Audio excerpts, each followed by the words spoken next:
सती सुलोचना की कथा।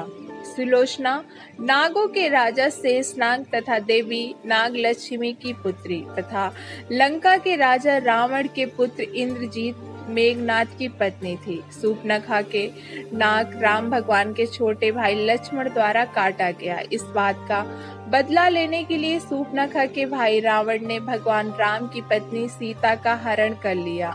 सीता माता को रावण ने कैद से मुक्त कराने के लिए प्रभु राम लंका पहुंचे और वहां उन्होंने रावण से युद्ध किया। इसी दौरान लक्ष्मण के द्वारा मेघनाथ का वध हो गया। मेघनाथ वध के बाद मेघनाथ का हाथ सुलोचना के समक्ष आकर गिरा। सुलोचना ने सोचा, पता नहीं ये उसके पति की भुजा है या नहीं, कहीं कोई माया तो नहीं है। अतः उसने कहा, अगर तुम मेरे पति की भुजा हो तो लिखकर युद्ध का सारा वृतांत बताओ।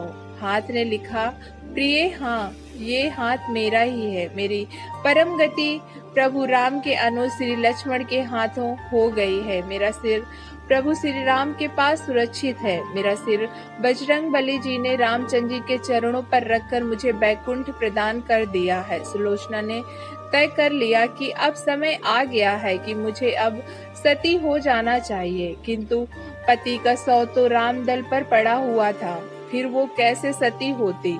जब अपने ससुर रावण से उसने अपना अभिप्राय कहकर अपने पति का शव मंगवाने के लिए कहा, तब रावण ने कहा, बेटी, तुम स्वयं ही राम दल में जाकर अपने पति का शव प्राप्त करो। जिस समाज बाल ब्रह्मचारी श्री हनुमान, परम जितेंद्री श्री लक्ष्मण तथा एक पत्नी व्रती भगवान श्री राम विद्यमान है, उस समाज में तुम्हें जाने से डरना नहीं चाहिए। मुझे विश्वास है कि इन महापुरुषों के द्वारा तुम निराश नहीं लौट आई जाओगी।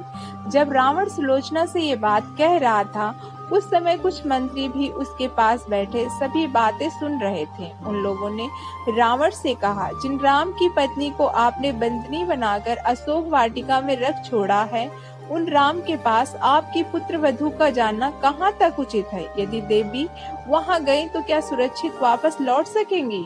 ये सुनकर रावण ने अपने मंत्रियों से बोला, मंत्रियों, लगता है तुम्हारी बुद्धि भ्रष्ट हो गई है। अरे, ये तो रावण का काम है जो दूसरों की स्त्रियों को अपने घर में बंदनी बनाकर रख सकता है, राम का नहीं। रावण की बातें सुनकर सुलोचना श्री राम के पास गई और उनकी प्रार्थना करने लगी। श्री राम जी ने उन्हें देखकर उनके पास गए और कहा, हे देवी, आपसे मेरा कोई बैर नहीं है। आप बड़ी ही पतिव्रता हैं, जिसके कारण आपका पति अपराजित था।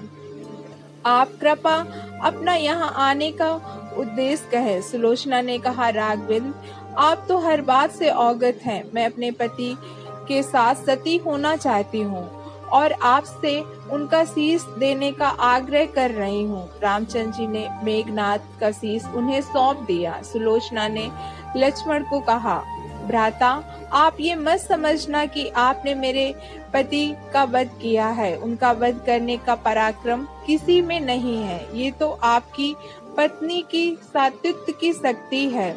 अंतर मात्र ये है कि मेरे स्वामी ने असत्य का साथ दिया है। बानर गणों ने पूछा कि आपको ये किसने बताया कि मेघनाथ का शीश हमारे पास है।